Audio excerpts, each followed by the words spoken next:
Black Beast owner Howard Kroplick and his mechanic Sam Greco recently shared the images and the film they captured from their experience at the Indy 500, bringing the Black Beast back for a centennial lap at that race. Black Beast, after 100 years, finally came in first at Indy 500. It was a wonderful experience. We got on the Indy track at 8:30 in the morning. We were there for 3 hours, just about a half an hour before the actual race was run. And from about 8:30 till about, I think, 10 o'clock, we were just posing with the other cars. We were meeting some of the drivers of the previous winners of the Indy 500. And we were just soaking it in. I think the word I kept using, how cool is this? I just kept repeating it. It was great. And that was even before the parade lap. About 5 minutes before we had the parade lap, Emerson Fittipaldi showed up. Sam Greco, my master mechanic, gave him a couple of instructions of how to drive the car. I think it lasted all of 30 seconds, but he picked it up right away. And he was just enthusiastic. He was excited about driving the car. He had great humor. I remember telling him, I said, you know, there's 7 cars scheduled to run the parade lap. He said, they think it's a parade lap, but Emerson, this is a race for me. He says, we're gonna see what this car can do. And he got very excited about that, that we would be really going at speed on the Indy 500, 100 years after this car competed in the first Indy 500.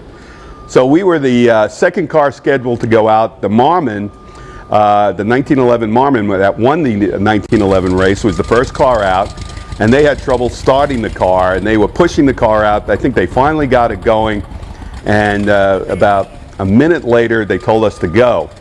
And Sam started up the car. It ran perfectly, and it hesitated for a second, and I said, uh-oh, why aren't we going forward? And then I noticed that Emerson had not released the handbrake. I said, Emerson, the handbrake, quick! And he released the brake, and the car just zoomed out, and we were off and running. But right within 500 yards of the start, we saw that the Marmon had stalled out.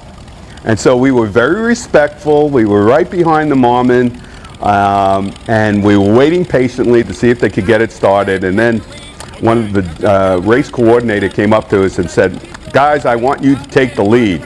Where my immediate response was, I've been waiting 100 years to hear that. And sure enough, we took off, we passed the Marmon, and we were off and running for a 2.5 mile lap. I'd say there was about 100,000 fans in the stands. This was about 2 hours before the race. And we have the lap camera. We had 2 lap cameras. One I held in my hand, and one was right off the front right wheel. And it really captured some of the speed, captured the excitement, and it captured my excitement. I think throughout the race, all you hear me going is woo, woo, woo, and that is just pure joy of the event. I was happy that the car was running. I was happy that we were on the Indy track, and just to see all the fans waving as we were going around, it got very exciting, and it was just pure excitement, pure joy. And Emerson Fittipaldi, he just had a big smile on his face. And as we were making the last turn, he says to me, can we go into third gear? We were going about 50 miles per hour. And I said, yeah, let's see what this car can do. We go into third gear, and we start going down the straightaway, and we hit 68 miles per hour, which is the fastest I've ever been in this car. And as we passed the traditional 1 yard of bricks there, we were going 68 miles per hour on the Indy track. Woo!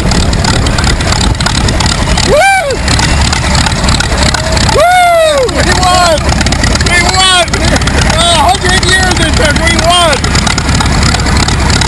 Woo! That was great! That's fantastic. So we finish our lap, we pull into the side.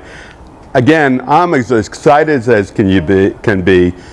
Emerson Fittipaldi has a big smile on his face, and all of a sudden the press and the other drivers come to greet us, and a gentleman comes over and congratulates Emerson Fittipaldi, congratulates me, and I look up and it's Mario Andretti. And so I have a moment where I said, I must be dreaming, this can't be true. We just did a lap at the Indy 500, driven by two-time winner Emerson Fittipaldi and congratulated by Mario Andretti. So that was our experience at Indy this year. For more information, you can check out VanderbiltCupRaces.com. Chris Collora reporting.